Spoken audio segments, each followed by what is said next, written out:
Welcome to the Caribbean Cricket Podcast, your one-stop shop for all things West Indies cricket. By the fans, for the fans.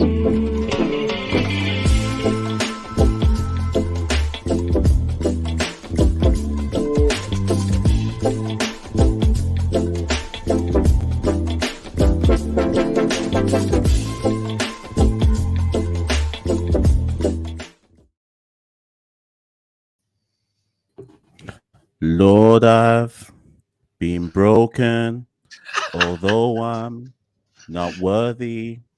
You fix me, and I'm blinded by your grace. You came and saved me. Stormzy, people, that's all we've got left. No Capleton, just straight Stormzy, blinded by your grace. Lord, Father, please. Send your son to come and save us. Please, Lord. We got nothing left. We're done out here. West Indies have fallen to their third consecutive defeat in the World Cup qualifiers. First it was Zim, then it was Netherlands, and now it's Scotland. Santoki, our boys are coming home. They're coming home, Mash. It's over. You know what? I feel like we let off all our steam in the last episode against Netherlands, because that really was the end of the World Cup qualifying campaign. This was essentially a final nail in the coffin, so to speak. Lost comprehensively, outplayed in all angles. We talked about how in previous matches either our batting or bowling hasn't shown up. Today it was all unified. No batting, no bowling. Completely outplayed. Scotland's first ever ODI victory over West Indies. Just when...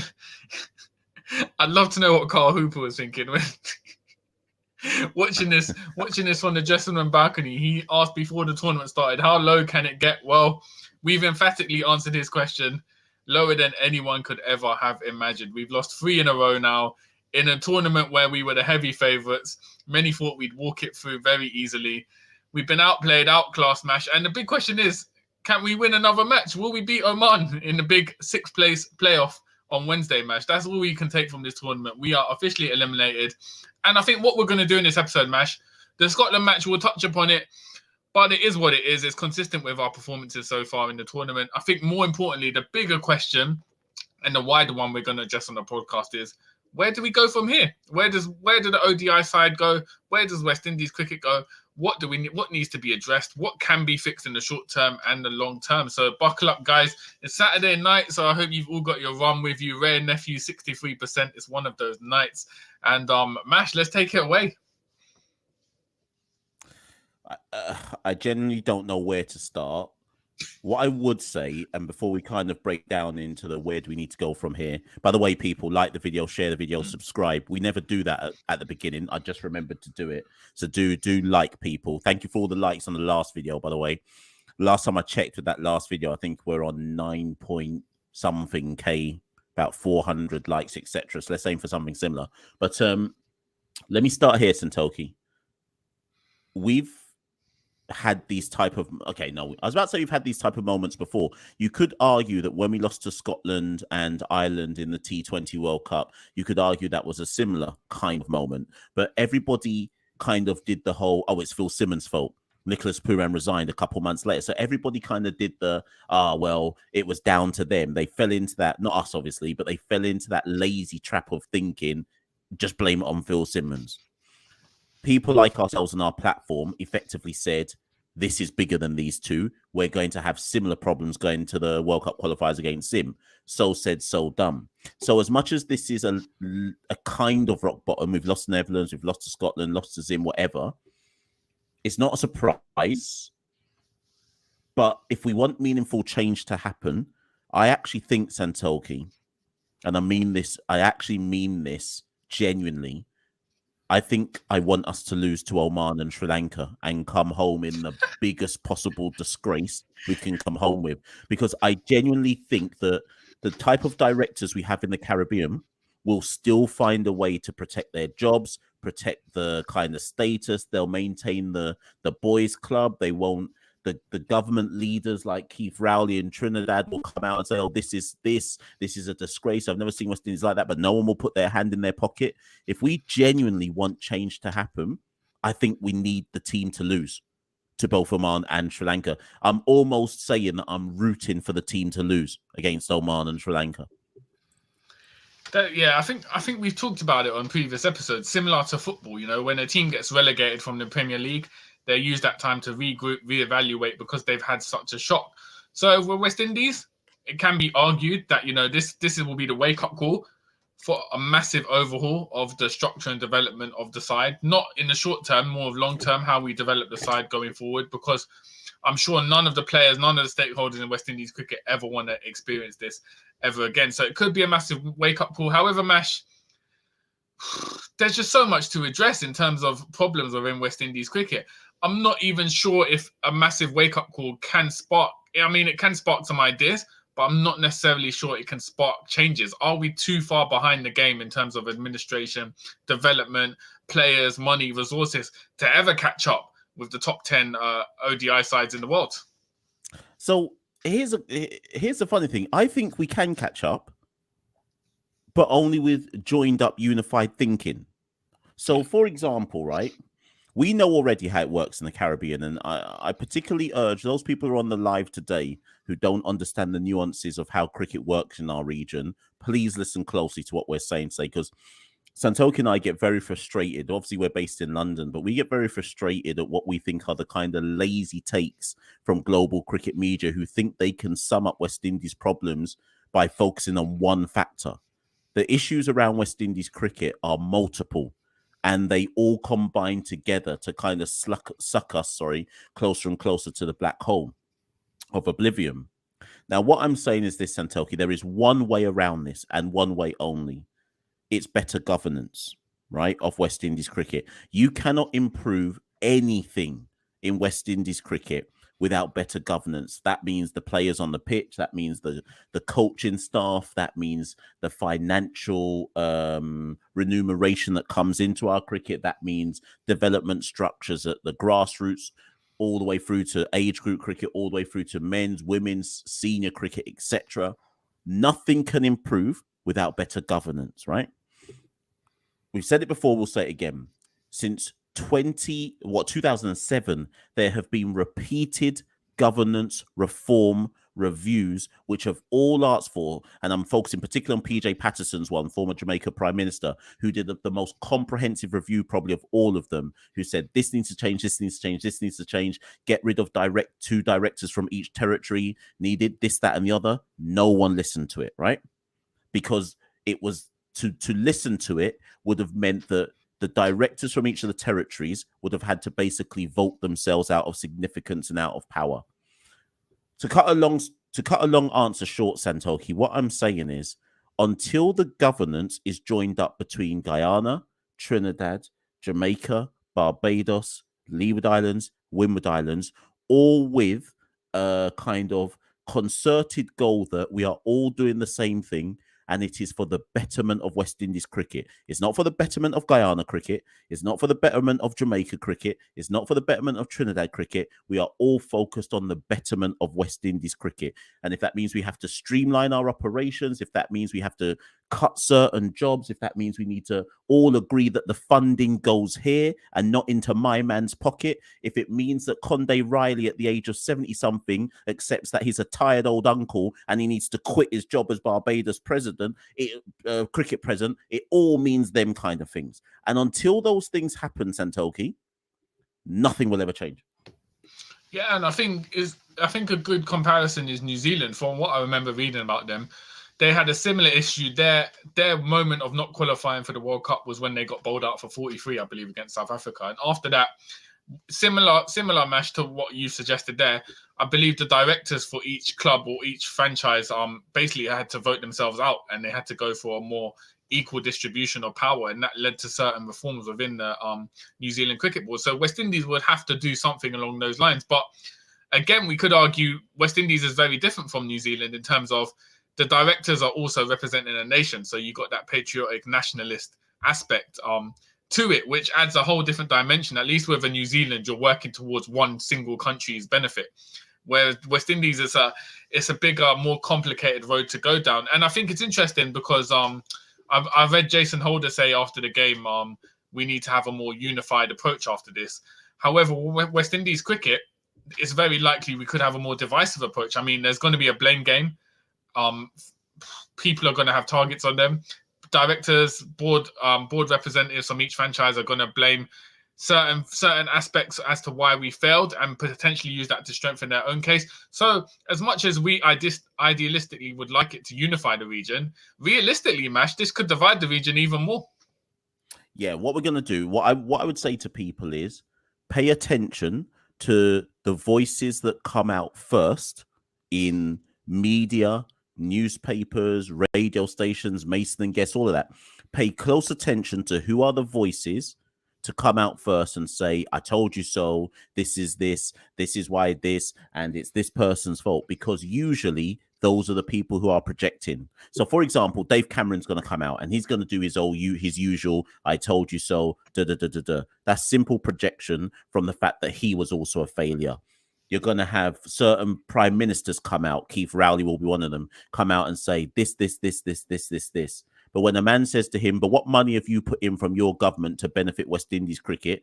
There'll be no answers. My thing is simple, Santoki. People within the different territories in the Caribbean need to now stop looking at Cricket West Indies. And by that, I mean solely looking through the kind of prism of now Dr. Kishore Shallow, who's the new president, and saying, what are you going to do about it? And they need to look at their own territories. So when the Guyana Cricket Board CEO speaks out, Mr. Singh, or when Billy Heaven speaks out in Jamaica, people need to go to their media stations. They need to go to the newspapers and start putting the heat on them and saying, yeah, but what have you done? What have you done that categorically helps West Indies cricket? What have you done that doesn't help yourself, but actually helps West Indies cricket? All the while that we're still on this whole nation versus nation thing. So take this, Santoki. Last 2022, Jamaica won CPL, Talawars won CPL, and they won Super 50. So what? What's that done for? What did that do for West Indies cricket? We won Super 50. Okay, Brandon King was on that team. Rovman Powell was the top scorer in Super 50. Rovman Powell's just gone to Cricket World Cup qualifiers and played like an absolute dunce. So what does it mean? None of that means anything. What are they tangibly doing in territorial boards that actually benefits West Indies in the long run? Because all of this bragging rights about who wins Super 50 and who wins 4-day championship, all it's creating is a set of dunce players anyway. So that doesn't mean anything anymore. Yeah, no, I agree. And I think it also reflects the bridge, the gap between quality in terms of our domestic game and the international game. Because as you said, Rovman, top scorer in the Super 50, couldn't do anything wrong, hit some brilliant centuries, guided the team to the championship. And then we've seen in the World Cup qualifiers, he came in as vice-captain, played some absolute foolish knocks, got dropped. Will we see him back in the ODI side anytime soon? And that sort of reflects the quality. A standout performer in the Super 50 has failed at an international level. And I think that's a massive question. What beyond governance, in terms of how do you bridge that gap? Is there any way to bridge the quality because we've seen how bad the regional quality has been at times. How do you bridge it to get to a point where players are reaching that international standard? And Sheldon Smith wrote, Trinidad and Tobago have invested in 2 cricket grounds so we can host the entire 4-day competition, Mash. What else do you want, Mash? You've got Here's everything. what I want. Here's something I want, Sheldon. Why have Trinidad and Tobago picked Imran Khan and Jason Mohammed in their 4-day in their recent franchise squad? What is 37-year-old Jason Mohammed doing in a regional side? What is 39-year-old Imran Khan doing in the regional side? How does that benefit West Indies cricket? Who are they blocking? Those 2 picks? Who are they blocking from a developmental standpoint in Trinidad cricket? That might benefit Trinidad. TTCB might say picking Mohammed and Khan benefits Trinidad. How does that benefit West Indies? What's that doing for West Indies cricket? Come on, man. Nah. I'm trying to be chill today, you know. I'm trying to be chill. What else do you want, bro?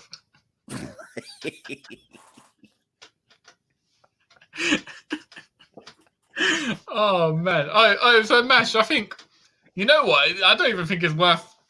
I mean, Scotland won by 7 wickets. West Indies were bowled out for 181. Jason Holder in probably what's his last competitive ODI hit a valiant 45.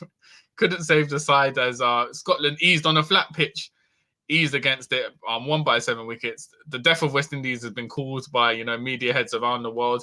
But Mash, we've talked about long-term governance and what needs to be fixed. Short-term, what do you think is going to be the immediate backlash from losing qualification? I'll start first. I think Desmond Haynes' job is in a precarious position. Precarious? He needs to resign tonight. He needs to go tonight, bruv. He can't be in his job. He can't be in his job after this World Cup. He can't, bruv. You're the lead selector. You pick the squad. Santoki, where is it? I retweeted something that we tweeted on the 21st of October, 2022, right? On the 21st of October, 2022, we got knocked out of the T20 or thereabouts. We got knocked out of the T20 World Cup around that date. And I tweeted, we have to go to Zimbabwe in 2023 to qualify for the ODI World Cup. I bet we pick these same man to go to the the ODI World Cup after they've just fumbled in the T20 World Cup. Santoki, we took pretty much the exact same squad from the ones that failed in the T20 World Cup, who lost to Ireland and Scotland, to take them to Zimbabwe, to lose to Zimbabwe, Netherlands and Scotland. And people are acting surprised. People are wondering how comes they've managed to lose to these men. They showed you at the T20 World Cup that they lose to these men already. So if you're lead selector, how are you taking these same men to the World Cup? All right, so Haynes is gone. Surely, in a logical way, I don't know how you can because surely you have targets or KPI like performance indicators as a selector. So failing in 2 massive tournaments in this way, you've got to imagine there will be a shake-up with the selection policy. And as we've always said on Caribbean Cricket Podcast, our names we're ready and willing to help, should there be vacancies in that department.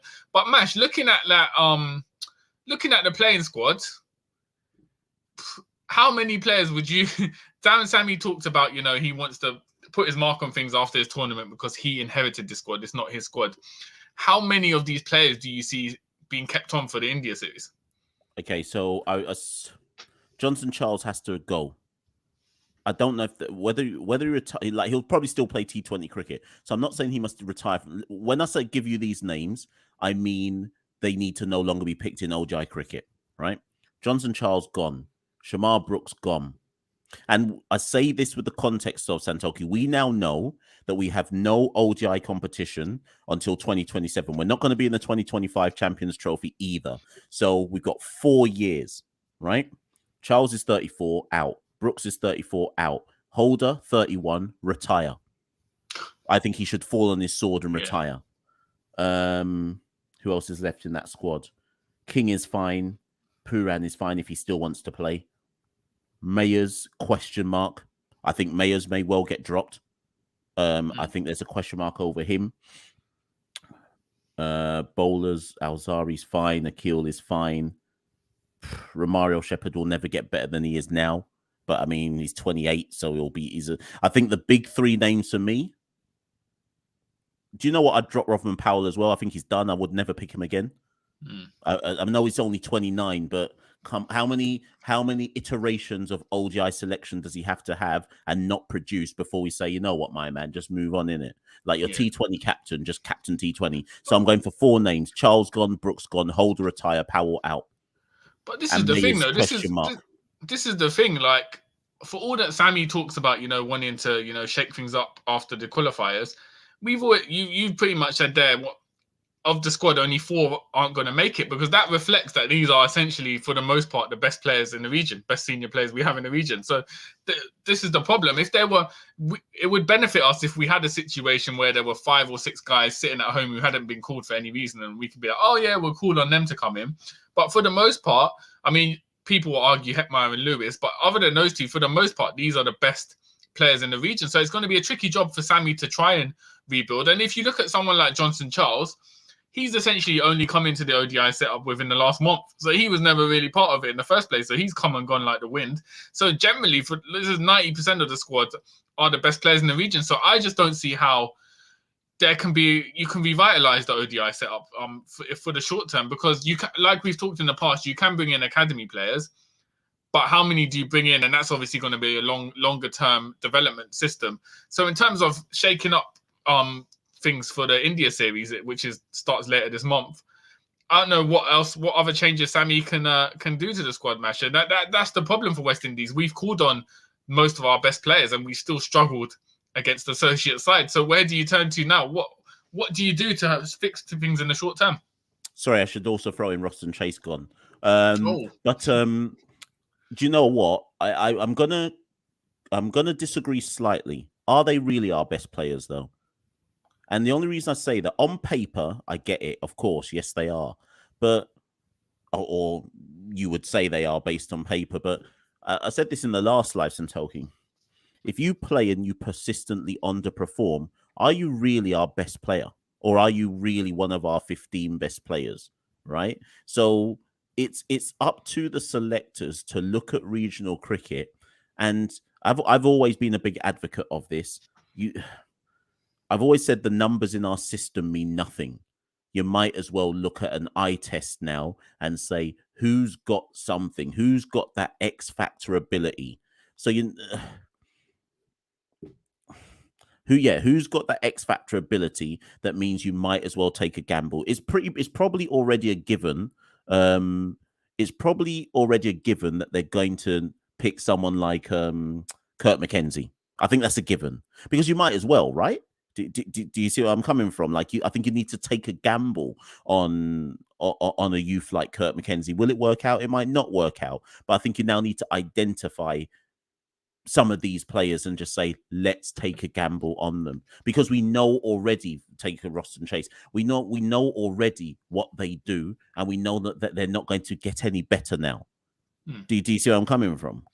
Yeah, but then this is the thing, though. We don't play enough cricket I don't think we play. Well, there's not enough cricket for you to even base an eye test on potential players, because what are you basing it on? I mean, even if you look at the Super 50, I think the top scorers were Powell, Pooran, King, and Hope, and they scored so much more runs than anyone else. So they were a class above anyone else in the Super 50. So, like a McKenzie, you're basing it on assumptions again, but there's not enough cricket, 50 over cricket behind him to say, all right, let's give an opportunity. So essentially, we just have to take gambles on the side at this point in time and just hope that these players can perform better than the ones we have. But for the most part, if you're basing it on performances and experience and all that combination, generally, that's what I meant. We are taking the best, quote unquote, best players in the region. So I agree, we can revitalize the squad by picking gambles, but that's not a good strategy to have, because what if those gambles don't pay off, where you're left with nothing to go to then? Admittedly, that's true, but then check this out. Do you think the fans would be more forgiving after this? So India series might be too soon, although it probably isn't. Do you think the fans would be more forgiving if at this point we just, like, if Sammy came out after the World Cup and said, you know what, we can't go on like this. We need to go in a new direction. We need to find players and invest in them. I actually think that maybe we've reached a point now as a Caribbean fan base where we'd say, you know what? Okay, Kurt McKenzie's only 22. Let's give my man a go and let's just back them, because we got 4 years now of just friendlies after friendlies. Do you think we're still so fickle that we'd cuss out after that anyways? No, this sounds like deja vu from 2015 when we dropped Bravo, Pollard, and Orion, and we said Jason Holder's 23. Let's give him a shot with a young squad, and then we saw what happened over the next 4 years. I agree, and don't get me, I think that point is correct, but unlike when Holder came to the job in 2015, and they brought in all the Bayesian players, Ashley Nurse, Shea Hope, Shane Dowrich, Roston, Chase, etc. Right? The reason why people were vexed is because we knew that better players were on the outside. We knew that Bravo was there and wasn't getting picked. We knew that Gale was being ostracized. We knew that there were players who could significantly benefit the side who were deliberately not being picked. Right? Which is why when we came to everyone forgets, when we came to qualify for the 2019 World Cup, what did they have to do? They begged Gale, they begged Samuels, and they begged the seniors to come back and help them qualify for the 2019 World Cup, because they had wasted 3 years picking a bunch of these friends of Jason Holder and getting nowhere. We didn't win no series, right? So this time round, however, if you go for something like that, and I'm not saying I'm advocating it, but if you go for something like that this time round, there are no better players out there. Yeah. Do you see what I mean? We've seen them. We know that they're no good. So it's not like there's a Chris Gale waiting on the outside where we're like, boy, Can't we pick Chris Gale, who actually can do something at international level? The only players on the outside from this current generation who we should be picking, despite all of his indiscretions, is someone like Shimron Hetmeyer. But other than that, there's not really a whole bunch of people out there that we can say, boy, we should be picking this man instead. Man said our ODI squad for 4 years was the Jason Holder Invitational 11, you know. Tell me, anyone in the chat, tell me I'm wrong. Ashley Nurse played non-stop from 2015 to 2019, despite being rubbish. So why else was he there? But I'm gonna hit Mash. This could just be counter arguments. There's so many problems with West Indies cricket. I'm gonna say, at the same time, as much as you can say, all right, we'll put these players in, inexperienced players, but let's see how they go in a 4-year development plan. Darren Sammy his job is going to be based on results. So at the same time, he has to balance it with who he thinks can win bilateral series to bilateral series. It's some more short-term thinking for that.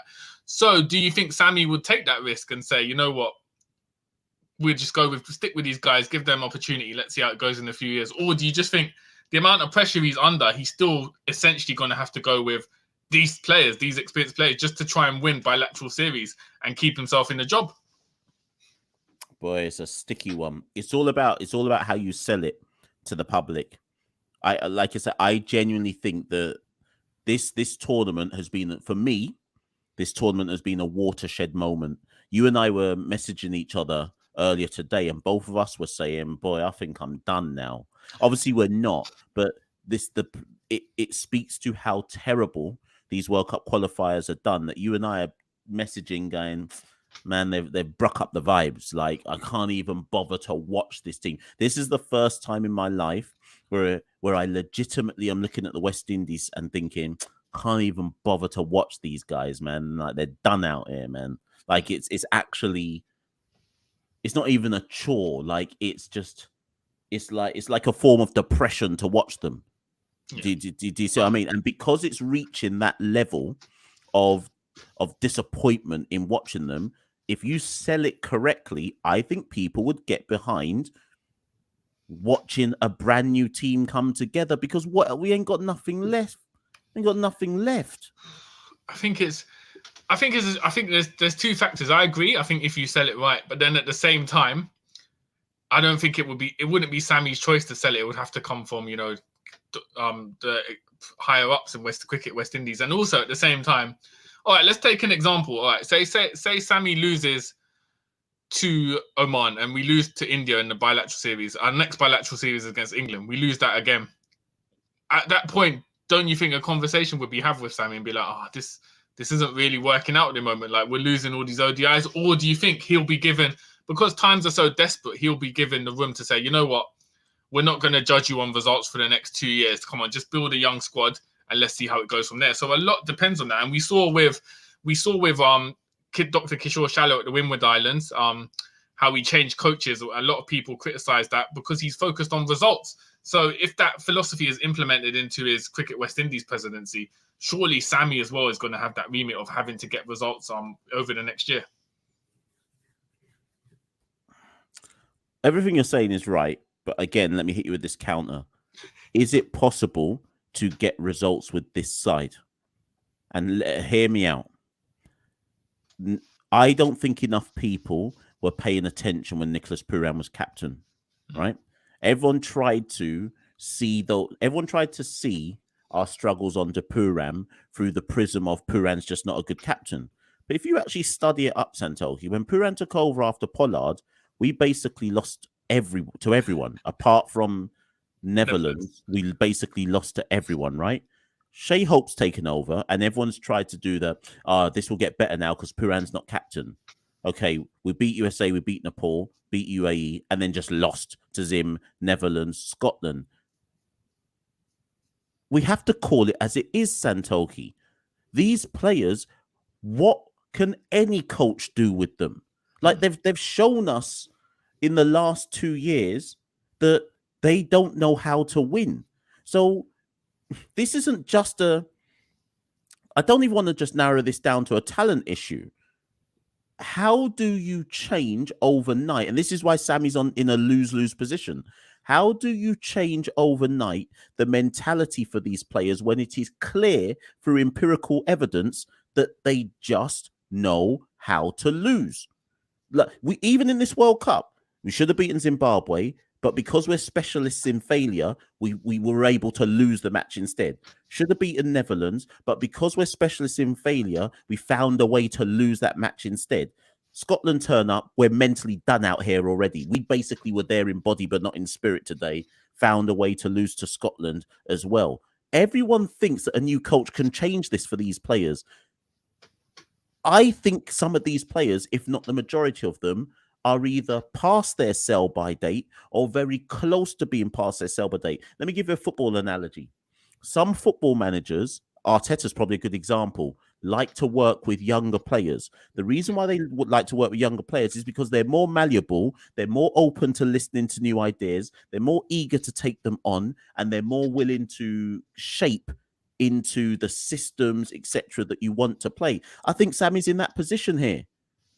He needs to identify who of these late 20s to early 30s guys he can still work with and surround them with a bunch of youngsters that he can actually shape and mold, who can buy into a new vision of cricket, who aren't tainted by successive defeat after defeat after defeat after defeat, because this generation, that's all they know, Santoki. That's all they know. I would say if you're going to build a future ODI side, it has to be around three players: Pooran, Hope, and Alzari Joseph. Essentially, those are three players who at least can come out not with their heads held high, but at least can say, you know, they put in some performances in this qualifying tournament.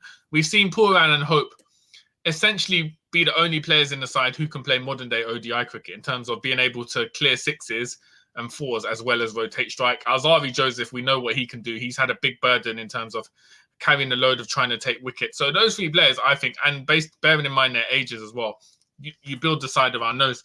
Now, as you said, it depends on whether Sammy wants to go with an Arteta strategy, have those three experienced players, and then just build a young squad around that and say, you know what, let's go with this, let's work with this. These players haven't been conditioned by losing for the past 6 years. So they haven't got those shackles. So let's see if they can go forward. Or it depends on if he thinks, you know what, I need to get results, I need to do something, and he keeps 7 or 8 of the squad that we've just seen and tries to improve them. So it depends on sort of Sammy's philosophy. But I think the first option, young players built around Pooran, Hope, and Joseph, is going to be more exciting and more likely to bear fruitful results long term for us. The only reason I put this comment up from Karis is Karis obviously is saying we now need to stay in the associate nations lane. It's something I advocated back. I advocated for this back in like 2018 and said, please relegate us to associate status so we can learn to win. Obviously, now we're losing to associate nations anyway. But Karis does actually have a point, Santoki. Financially, we can't do it. But I actually think that this is where, again, Sammy's in a lose-lose position. He's taken over a team that doesn't know how to win, but too many of our games are against teams that do know how to win. So how are we going to learn how to win when we're playing teams that are much better than us who actually know how to win? Do you see what I mean? And West Indies almost need to find a way to carry on doing what they did earlier this year when West Indies A went to Bangladesh to play Bangladesh A, but we effectively played half of a full West Indies side with some promising youths dotted in and around it. We almost might need to do that, you know, where we basically say to Afghanistan, I beg we come and play your A side, and then we actually take players who would normally play for West Indies. Do you see where I'm coming from? Because I don't see how else these guys are going to learn how to win. Yeah, definitely. And speaking of, as you said, talks about finances, Mash, I think it's hard to understate what a massive blow this is for West Indies not to make that ODI World Cup, bearing in mind it's in India. So we've said on the podcast, you know, we'd expect West Indies to have 1, maximum 2 wins if they made it to the World Cup. But just in terms of a financial point of view, the amount of eyes that are on that tournament, we know at the moment West Indies don't have shirt sponsors. So playing in the ODI World Cup would have had a massive boost for West Indies in a financial sense. So they've also got to deal with not only rebuilding the side, but losing the projected income of coming from an ODI World Cup. And, you know, also, I think, Mash, I think it's a mentality shift for world cricket, because even now we're seeing the headlines, how can 2-time world champions West Indies not qualify for the World Cup? But now it's happened, it's almost shifted the mentality. People people have seen it now. So going forward, they won't think of West Indies as this illustrious team that can't possibly miss out on World Cup qualifying. We'll almost be in the same category as associate side. So just that reputational damage as well as the financial damage is going to be massive for West Indies to recover from. And I mean, we've already spent a good 35 minutes talking about some of the problems. I don't think we've even touched upon a lot of the issues still facing West Indies cricket. There's so much to solve and fix. You just wonder sort of what is the way back for the side at the moment. The reason I wasn't looking up is because I'd actually done. I'd asked somebody the other day. When was it? Last week. How much is it? I asked for the specific figures. For each team that gets to the World Cup, they're paid $1 million US. For each win, 40,000 US. Losing semi-finalists, 800,000 US. Runners up, 2 million. Winners, 4 million. So in essence, we would have got 1 million for just making it.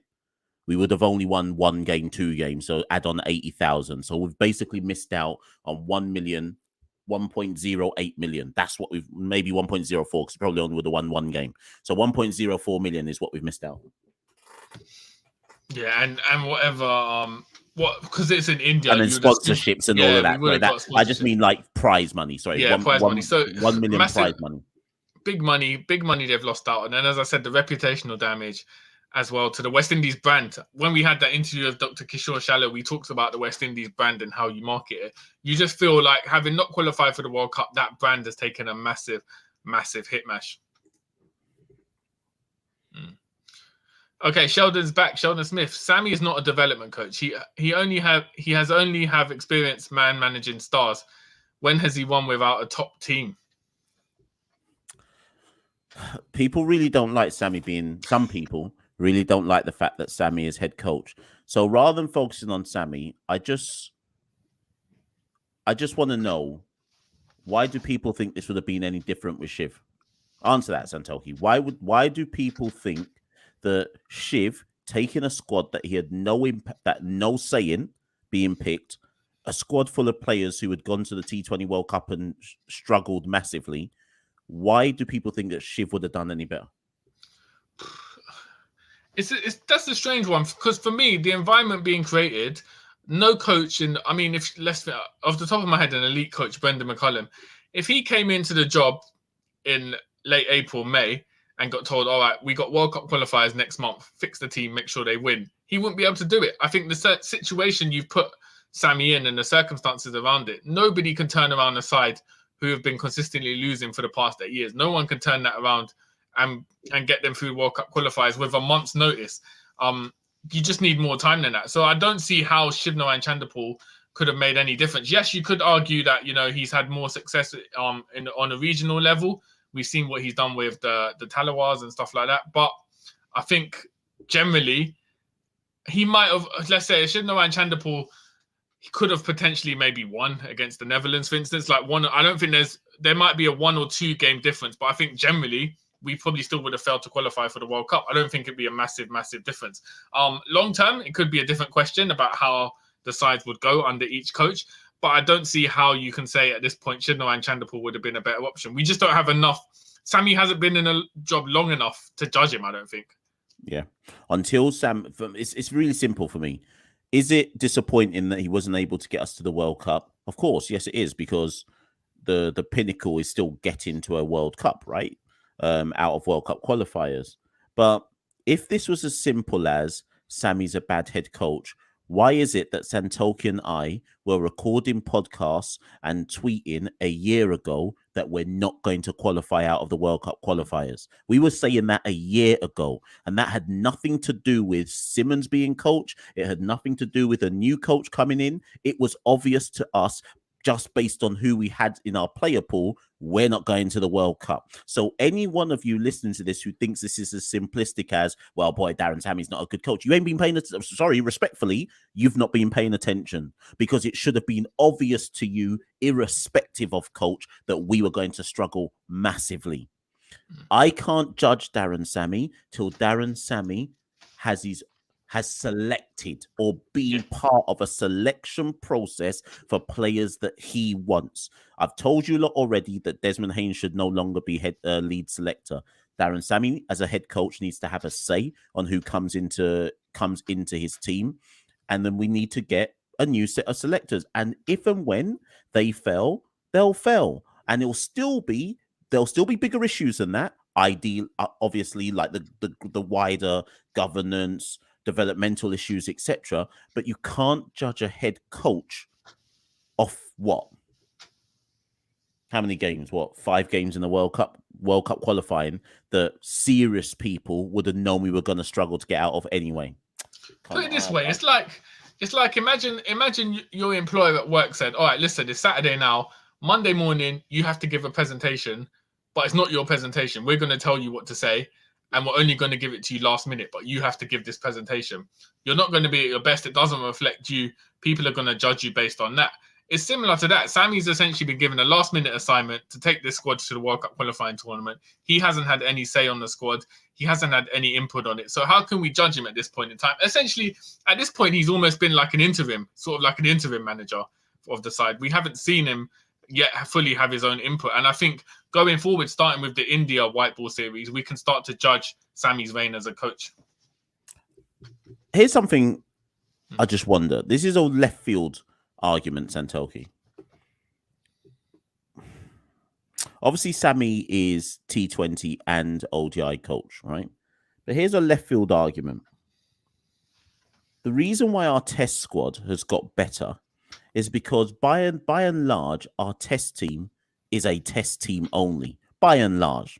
Okay, Tay Shandapur, Craig Brathwaite, Josh Da Silva, Jermaine Blackwood, Kimar Roach, Shannon Gabriel, etc. They're a test squad. The core of that team is a test squad. Like 6 or 7 of them only are in the test team.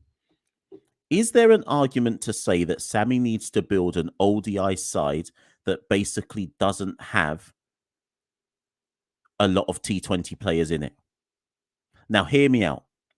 Obviously, most of the full member sides and proper sides do have some T20 players in their ODI side. But what I'm saying is we need to be more selective about which of the T20 players we are including in our ODI side going forward, so that our ODI side has a specific ODI identity.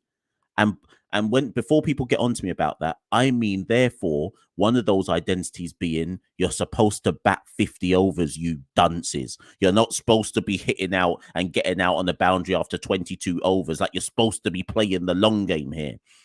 Can we only achieve that by going for a squad that understands the nuances of ODI cricket? And that's not going to be the majority of the T20 squad. That's the tricky one. I think you have to find a balance, because at the same time, you have to bat 50 overs, but I would say 340, 350 is a par score in ODI cricket amongst the top sides. So again, you have to find players who can accelerate along those rates. I think someone like Afanase is a perfect example, someone who has the temperament but can accelerate. Unfortunately, there's only one of him, but I think he'll be someone we see for the India bilateral series coming in. You could argue maybe like hard to know who even else to pick, Mash, with those sort of credentials in the region. It's a bit of a struggle.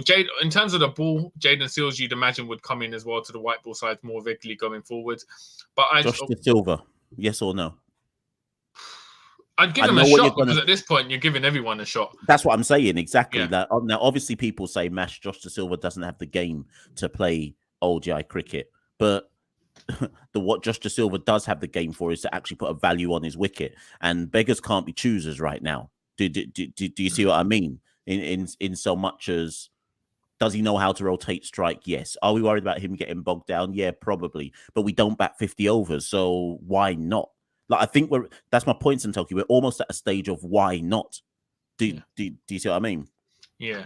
And again, this is almost like deja vu. This shows you how long our problems have been going on, because I think it was against England in 2014 or 15, we had an ODI series at home, and we played Brathwaite and Kieran Powell as our openers in the ODIs, just to see if the test players can translate into ODIs, and it failed miserably. But again, as you said, it's a different time now. But again, that shows you how these problems just haven't sprung up. It's something which has been going on in West Indies cricket for at least the last 10 years. So, I mean, we could go round and round the houses about pick this player, pick that player, and I'm sure we'll do. In fact, actually, once the World Cup qualifiers are out, I'm sure Santoki and I are going to do an actual podcast episode, probably talking about a lot of these things, because Santoki and I haven't actually done an episode where it's just us two in a while, just chopping it up about that kind of thing. Let me put you in the shoes of Kishore Shallow. Obviously, we had Kishore on the podcast a couple of weeks ago. By the way, people, if you haven't watched that yet, do go and watch that episode. It's probably pertinent now in the context of us not qualifying for the World Cup. Put yourself in the shoes of Kishore Shallow now, Santoki. The West Indies players will be home next week. In fact, the Test series starts against India in 11 days. You're sitting in your office in Antigua. So this is nothing to do with the squads now. Forget the players. Forget Desmond Haynes. Forget anything to do with the team. What are you writing on your piece of paper that you want to get done by Christmas? So whip up all the cricket pictures, where the ganja and the cassava. The thing is, he's in a pickle though. Yes, it's a tricky one. What does he do? Because remember, he's only been in the job, 2 months, 2.5 months, and everyone wants to blame him. What's he supposed to do now, bruv? So I would say the first thing is, obviously, as we've seen before, you sit down with Sammy and the players and almost do like interviews and say, what went wrong? What could have done better? What did you feel need to happen? Particularly with Sammy. You go through the India series. I think what's going to be crucial is August the 30th, Miles Bascombe takes over as director of cricket. You have a sit down with him and you plot out a path. What needs to be done? Where do we need to go? And then Mash, throughout the next months, it's about communication with the territorial presidents, the boards. Essentially, the next 6 months everyone in West Indies, Cricket West Indies, franchises, directors, they have to treat it as emergency times. These are these are emergency times we're in. The next 6 months are vital for the future of West Indies cricket. 100%. So you need to put all your grievances behind you, all your grudges behind you. Everyone needs to sit down, break bread at the table, because if West Indies cricket fails, none of these men have a job anyway. So you've essentially got to come together. So for me, it's a tricky one for Kishore because, as you said, he's got to work. He's got to map out what needs to be done, but so much needs to be done. It's almost as if you have to rip up the usual play, the usual notebook, and you have to just go for emergency measures. So it's going to be very, very interesting. But one thing we can say is this will be a test of his credentials as a leader, I guess. Yeah, he's literally walked into the fire in this particular situation. And again, you're right to say short term versus medium term versus long term. And actually, look at this. Mr. Brown is exactly. We don't want another investigation and report. I agree with him. I don't want to hear we're going to carry out a report into what went wrong at the World Cup qualifiers, because if they'd just listened to podcasts by me and Santoki, they would have seen this coming anyway. So I don't want to I don't want to hear about investigation and report.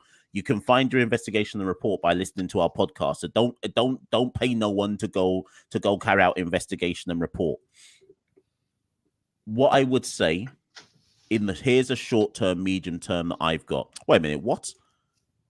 Farosh says there's 273 viewers and only 60 you lot are doing us dirty out here. Come on, man. Press up the like button, people. You got us out here talking for 50 minutes. 67 likes.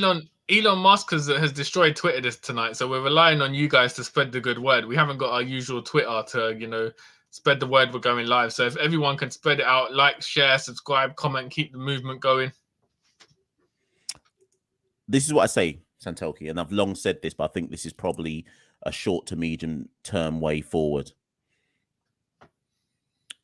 We know that in Antigua, they have got the facilities that should be the envy of the rest of the territories, right? Because of what they've built at CCG, etc. It's where the academy go for all of their sessions, etc. At this juncture, I think you've pretty much got to anything to do with any West Indies team. I think you've basically now got to move them all to Antigua. Obviously, I know franchise leagues, this, that, and the other, but I think they've now got to find a way to if individual territories aren't going to use their money to build academies that essentially follow the template that they've done at Coolidge in Antigua, take the players away from the territories. That's what I would be doing in the short and medium term now. Take the players away from the territories and say, you know what, come live in Antigua. We are going to develop you at Coolidge Cricket Ground in a high performance environment on a more regular basis. Effectively what they're doing with the academy, we are going to develop you there because we do not trust any of the territorial boards to help you. If I'm talking short term to medium term, that for me is the way forward. They're already doing it with the academy, but that's for players between the ages of 19 to 24 who may or may not get franchise opportunities within the domestic game. I'm saying do that for players within the domestic game as well. Do you see what I mean? So Casey Carty, respectfully, take him away from the Leeward Islands and tell him to come. Well, he's already in Antigua. Tell him to move from St. Martin and come live in Antigua. Do you see what I mean? Go round the region. Let me pick. Tell Tej Shandapur. Tej is all right, actually. He's been properly raised. Tell Tevin Imlak, move from Guyana and come live in Antigua. We're gonna. Do you see what I mean? Go around the territories, picking players who are on the cusp, or you're thinking about West Indies picking in the future, and say move to Antigua, because we no longer trust any of these territories to help you. Yeah, no, that's a good idea. It depends how financially feasible it is, but that would be the most logical idea. Sort of control the controllables, essentially. You can't control how franchises are going to develop players, so you take it and unify it all under Cricket West Indies and build from there. That could be a good shout. Or something like an under-23 Super 50s, if they could make that possible. And then at least you've got another tournament where players are playing and can make a mark for themselves and, you know, be called upon if needs be as the next generation of players. Because we've often said with Super 50 teams want to win for their own nationalistic pride. So they don't necessarily pick players with potential. They go with experience and players, you know, who are 34, 35, 36. So often you see a lot of guys missing out as well. So they're not getting the opportunity. So like an under 23 Super 50 style tournament would massively help as well, I feel. Yeah, most definitely. But base that in Antigua as well, or Trinidad or wherever. I think, as you ultimately say, Santokia, maybe this is the best way to end the episode. What we can all agree on is, on the pitch be damned, whatever. We are now in desperate times. And in any other organization or business, if you are in desperate times, like the West Indies are in desperate times, you would call an emergency board meeting within 48 to 72 hours. And as you say, Santoki, you'd break bread. Or really, you wouldn't break bread. Whoever is the CEO would basically, what they actually would do, Santoki, is Bearman would get sacked. Bearman would be told, clear up your desks, you're gone, because we're in an emergency board meeting. You man have fucked up, and now we need to do something to fix this situation. Bam, bam, bam, bam. I think we're essentially I think we're in that kind of situation right now, without the ability to just sack a bunch of people. Yeah, no, 100%. It's going to be very, very interesting. Never a dull day in West Indies cricket match. But, you know, as you mentioned earlier, our last video when we lost to Netherlands got about 10,000 views. We're independent movement. So to get those numbers, it's a massive credit to all the fans that tune in. And shout out Mash over in England. He was on BBC, you know. BBC had to, they were scrambling to find out where they could get West Indies cricket an analyst coming through. Mash came through. So anyone in England, if you tune into, I'm sure it'll be on our social media at some point, Mash. I'm sure you'll clip it. Yeah, they said they'll send me the clip at some point, but we've arrived, people, because we've now reached that point where people have accepted that, boy, if we're going to find somebody to talk some sense on West Indies cricket, we got to go to Caribbean Cricket Podcast. All we need now is the people in the Caribbean to realize they best come talk to us as well. And a sponsor would be good as well, you know. But maybe one day. But listen, people, if you came here being like, when you're going to talk about the game, we don't want to, because what's the point? Like, there's literally no point in dissecting that game, primarily because the West Indies didn't bother to turn up. So why should we bother to look into it? They don't care. So why should we care about that particular game either? They showed through their body language that they weren't on it. So now, and we'll probably do similar after Oman and similar after Sri Lanka. It's now all about what next. Some of the players, let's get this right, over the next 2 games are fighting for their international future. Let's see how much of a shit they give. What an apt way to end the episode. So, guys, remember to like if you haven't already. Like, comment, share, subscribe. That's been an episode, another reaction video. Caribbean Cricket Podcast. West Indies have failed to qualify for the 2023 ODI World Cup. And we'll see the ramifications over the next few weeks, months, potentially years. But we'll be here every step of the way. So thank you so much for everyone who's joined into the live. This has been Santoki and Michelle. Have a good evening, good morning, good afternoon, whatever time you're listening to this. If you're watching the replays, take care, and we'll see you on the other side. Peace, people. We rule the cricket world. Now the rules seem coming. Welcome to the Caribbean Cricket Podcast, your one-stop shop for all things West Indies cricket. By the fans, for the fans.